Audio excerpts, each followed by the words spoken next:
10种虾仁的橡胶炒法，你以为是 Q 弹，实则是红色橡皮筋。第一种错误，99%的人为了省事都在犯。错误的上浆、致命的火候以及被忽视的出水问题，这些我们习以为常的家常炒法，正通过一个个看似省事的习惯，悄悄地将你手中那鲜嫩的虾仁变成一盘口感如同红色橡皮筋的失败之作。本期世界探索站为你独家揭秘10种虾仁的橡胶炒法，彻底颠覆你的炒虾观。第10名，用料酒长时间腌制。为了给虾仁去腥，用大量的料酒长时间浸泡。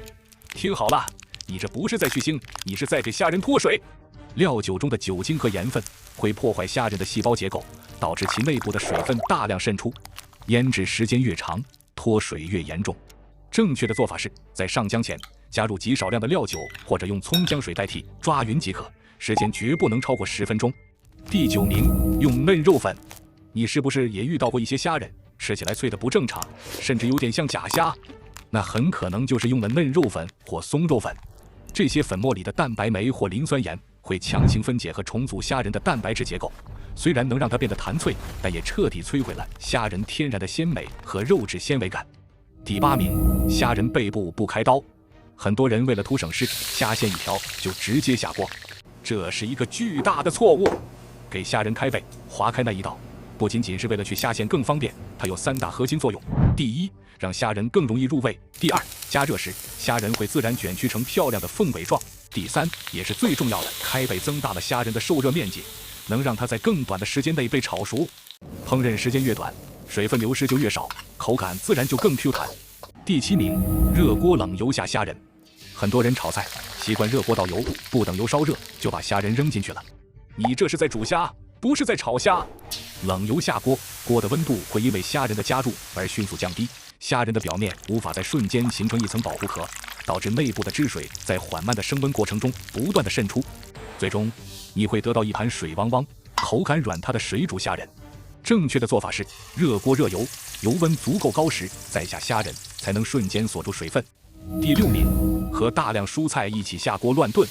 做个西芹虾仁或彩椒虾仁，把所有食材一股脑全倒进锅里一起炒，你这是在用蔬菜的尸体去掩盖虾仁的苍老。像西芹、彩椒、芦笋这些蔬菜，它们炒熟所需的时间远远长于娇嫩的虾仁。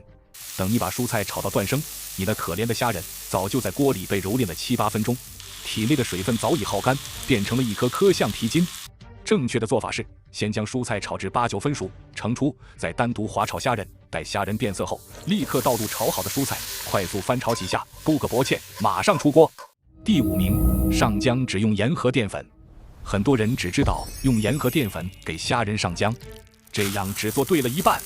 盐能让虾仁的蛋白质产生盐溶作用，增加弹性；淀粉能在虾仁表面形成保护膜，但你还缺少了最关键的保湿剂和润滑剂。这个秘密武器就是蛋清和少量油。在用盐和淀粉抓匀后，加入半个蛋清，继续抓匀。蛋清会在虾仁表面形成一层更强大的水润保护膜。最后淋入1小勺食用油抓匀，这层油膜则能锁住所有水分，并让虾仁下锅后颗颗分明，不易粘连。第4名，解冻的虾仁没有彻底沥干水分。把虾仁解冻后，随便控水就直接下锅腌制或滑炒，你这是在亲手稀释掉所有的美味和口感。解冻后的虾仁表面会附着大量融化的冰水，如果你不把它彻底弄干，这些水分会：第一，让你后续的腌料根本挂不上去，无法入味；第二，让虾仁下锅后迅速拉低油温，变成水煮。正确的做法是用厨房纸巾一颗一颗地温柔地将虾仁表面的水分彻底吸干。第3名，虾仁炒到完全变红，蜷缩成球。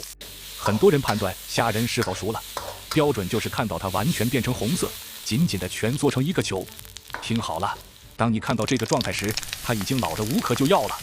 虾仁的蛋白质非常娇嫩，从断生到过火往往只有几十秒的时间。当它蜷缩成一个几乎没有缝隙的小球时，说明它全身的肌肉纤维已经因为过度受热而剧烈收缩，把所有的汁水都挤了出去。正确的判断标准是，当虾仁刚刚开始变红，身体弯曲成一个漂亮的 C 字形时，就是它最鲜嫩、最多汁的完美状态。第2名，将虾仁长时间在水中焯烫。虾仁的鲜来自于它体内可溶于水的氨基酸等风味物质。你把它扔进一锅开水里洗澡，等于是在主动地慷慨的把所有这些宝贵的纤维物质统统溶解到那锅水里。你得到了一锅虾味水和一盘味道寡淡、口感发面的虾仁尸体。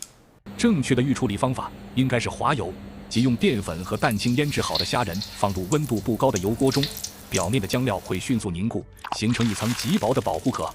这层壳能瞬间锁住虾仁内部的汁水和纤维物质氨基酸，防止它们流失。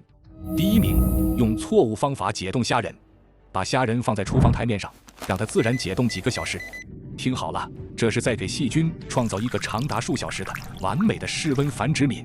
还有用热水去冲或泡，虾仁的表面会被瞬间烫熟，蛋白质凝固，口感变得又老又韧。记住，唯一的方法，提前半天或一晚把它从冷冻室移到冷藏室。这种低温慢速解冻才是保留 Q 弹口感和保障安全的王道。